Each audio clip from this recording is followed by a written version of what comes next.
Thank you all for meeting with me today to discuss Artemisia I, who was not only a queen, but a knowledgeable naval strategist and the earliest recorded female Mediterranean pirate.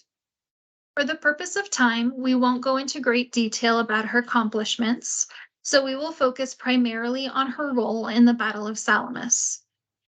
Are any of you familiar with our topic today by chance? No. Wonderful. Before we get into the details of the Battle of Salamis, I think it's important to get to know our queen first. Queen Artemisia was born to Carian king Lygdamis I, who was the first ruler of the Lygdamid dynasty, and a Cretan mother whose name is unknown. She spent most of her childhood in Halicarnassus, which was a large coastal city within the Carian region, which is now modern-day Turkey. I would like to think that Artemisia had the opportunity to marry for love when she married the king of Halicarnassus, but that may just be the romantic in me. Surprisingly, her husband's name was lost to history. They did have one son, Pisandelus, before her husband passed away. It is also important to note that Caria was under Persian control while she was on the throne. The Persians and Greeks were at odds in many ways as they struggled for power, and the Battle of Salamis was no exception. In 480 BCE, Greek general Themistocles laid a trap for the Persians by sending a messenger disguised as an escaped slave to their camp. When the messenger arrived, he told the Persians that the Greeks were anchored in the Strait of Salamis. Xerxes, who's in the photo to the bottom here, Themistocles is above, was the ruler at the time and called his council to discuss what the next best actions would be. Artemisia was the only woman on his council, and she knew immediately something wasn't right. She expressed her concerns and was adamant that sending soldiers into the strait wasn't worth the resources when they had already achieved their original goal of taking the city of Athens. It's said that the men on the council weren't overly fond of Artemisia in general because Xerxes favored her, and they were hoping that her bold statement would be cause for punishment. That didn't happen. Xerxes respected her for that the opinion, and they ended up moving forward with the sending troops into the strait after the council unanimously voted against Artemisia.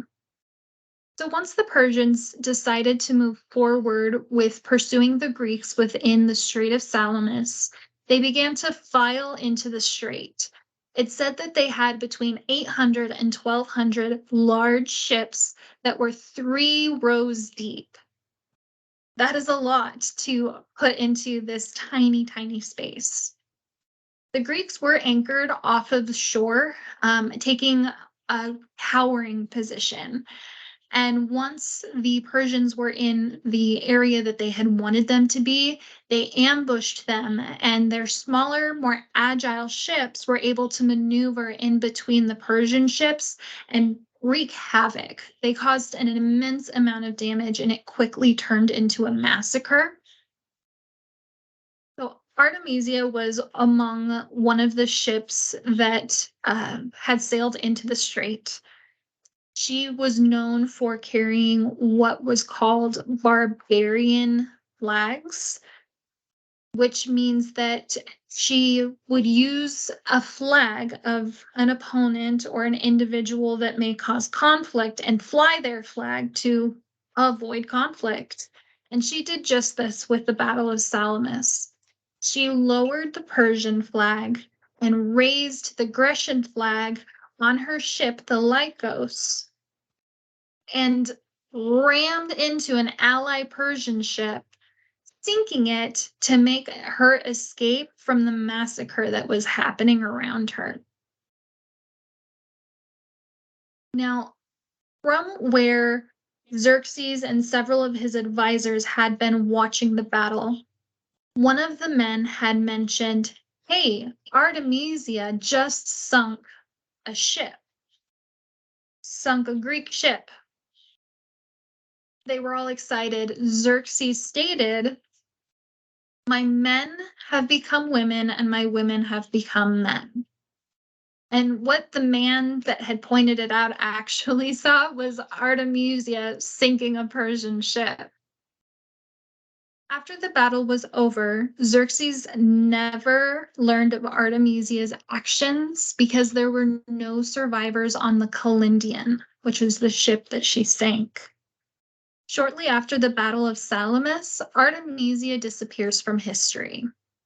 Some believe that she fled for fear that Xerxes would discover what she had done. Regardless of what happened to her, the Battle of Salamis demonstrates her knowledge of war, sailing, and strategy that allowed her to predict the outcome of a poor decision.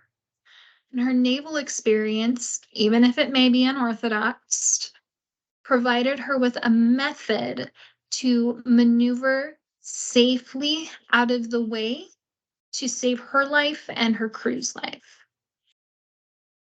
Thank you so much for touching base with me today to go over and discuss Queen Artemisia I and her actions in the Battle of Salamis. Before we wrap up today's meeting, did you happen to have any questions? No. Wonderful. Well, if anything does come up, feel free to reach out. Otherwise, I appreciate you joining me today.